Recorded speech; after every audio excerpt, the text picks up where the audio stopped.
Okay, so now let's get to this weekend, Mike. The Fighting Irish are taking on Wake Forest. Sam Hartman facing his old team. We're very late in the year. I'm assuming a lot of the kids looking at Notre Dame, their football seasons are over. I would think a majority are at this point. So put into perspective the importance and what might happen this weekend with visits for the Wake Forest game. Yeah, so like you mentioned, there's going to be prospects who maybe they just lost this past Friday, so they um you know their weekend opened up a little bit more. They don't have to watch film on Saturday. So that's definitely a factor. Like with Deuce Knight, Notre Dame's quarterback commit in the 2025 class, we'll talk about more shortly. He is now able to visit because they just got knocked out this past Friday. So Deuce Knight, high school junior, Notre Dame commit, number 46 overall player, number 4 quarterback per the On3 industry ranking.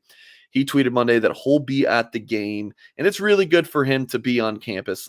Darren, it's not a major recruiting weekend. Like Notre Dame really pushed USC and Ohio State for those big visit weekends. Like they say they're 2025 targets, and even the few remaining 2024 guys, like, hey, if you're going to visit, like we really want you for those games. And I think some Notre Dame fans might be like, well, why not spread it out more so that you can spend more time with so-and-so player? I've got that question before. There's a couple things. The atmosphere for USC and Ohio State. Darren, can you compare that to Pitt and Wake Forest games? Like, the atmosphere at Notre Dame is always going to be great, but Ohio State is like, those weekends are like nothing you've ever seen before, right? Yeah, that was impressive. That was a big one. So that's kind of the thought process. And also those visits, like Notre Dame is able to schedule to work out to everyone, all those top priority targets. They're spending time with Marcus Freeman, their position coach, the recruiting staffers, all that. That's never really an issue. And yeah, those visits, you get to talk to a coach for 10, 15 minutes, but you're there. It's for the game day atmosphere. Those spring visits where spring, summer visits, and even in the winter after the season's over, those are more of the, we're going to get a full experience of the campus and have all these coaches meetings. Like that's when those things take place. The fall, the game day visits are about experiencing Notre Dame Stadium.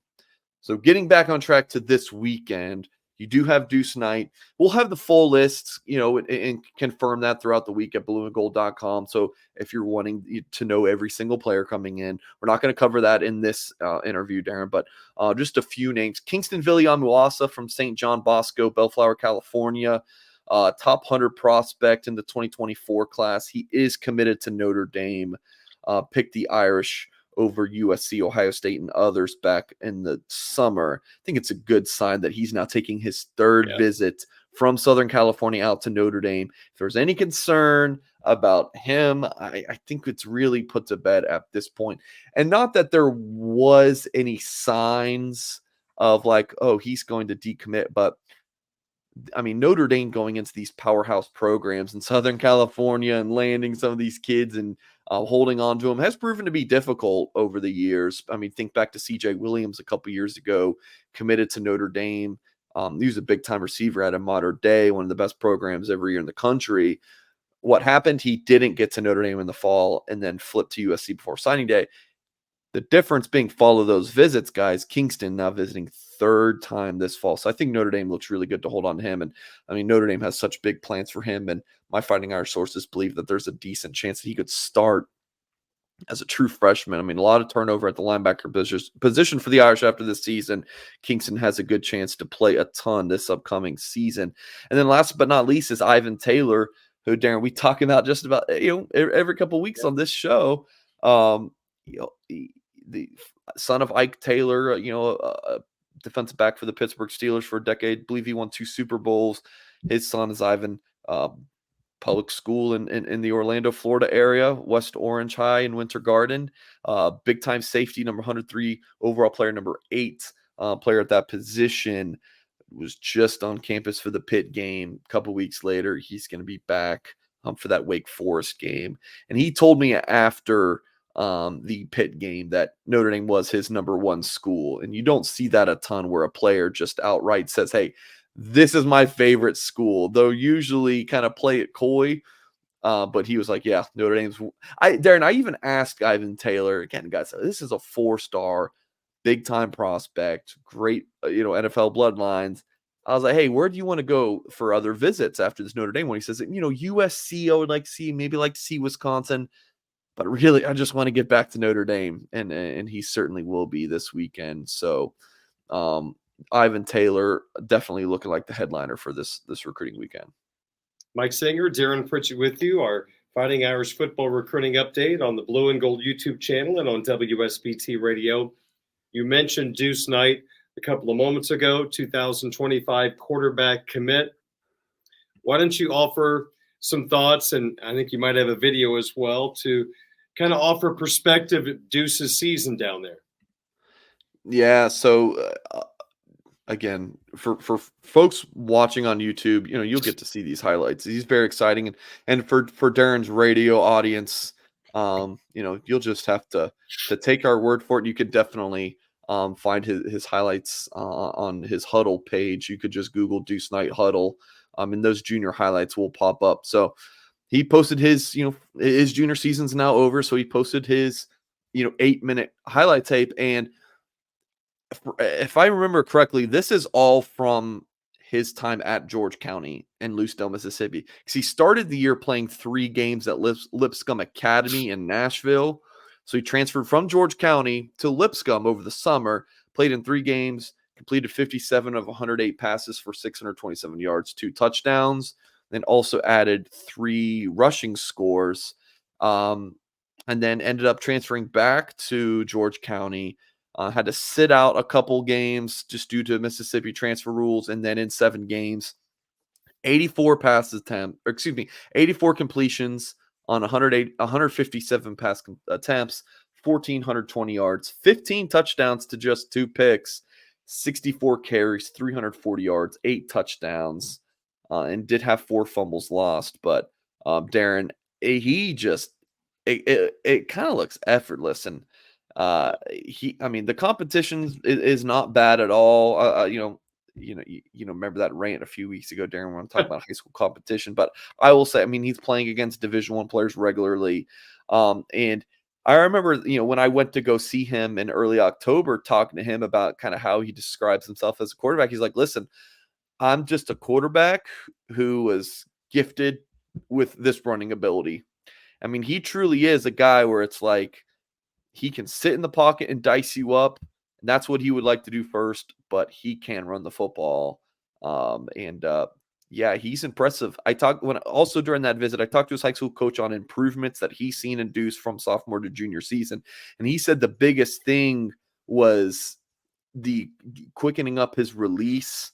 And, it was a longer winded, just entire throwing motion from him deciding I'm going to throw the football to releasing the football. It was longer. He's tightened that up. Darren, he was great. Gino Gaduli was just at his high school this past Friday. My sources told me that Gaduli was really, really impressed with what he saw, and it was a 2-point losing effort, 41-39. That score was, and Deuce was impressive in front of his future quarterbacks coach. In that game, 21 of 33 pass attempts for 291 yards, 2 touchdowns, 2 picks. Also added 86 rushing yards and a score in that context. So now actually we're seeing a little Lipscomb Academy. So I lied on that earlier. So does have some of his Tennessee highlights in there as well. So yeah, big time player. And for folks watching on YouTube right now on this little rushing score, do you see that guy standing next to the goalpost in that burgundy shirt, Darren? Do you see that? I do. Right. That's me. That was me at that game. I remember that play. So yeah, big time Mike Singer making the film. So yeah, that's Deuce Knight. I couldn't be more high on him as a player and as a young man. I think Notre Dame's getting a really good one, Darren.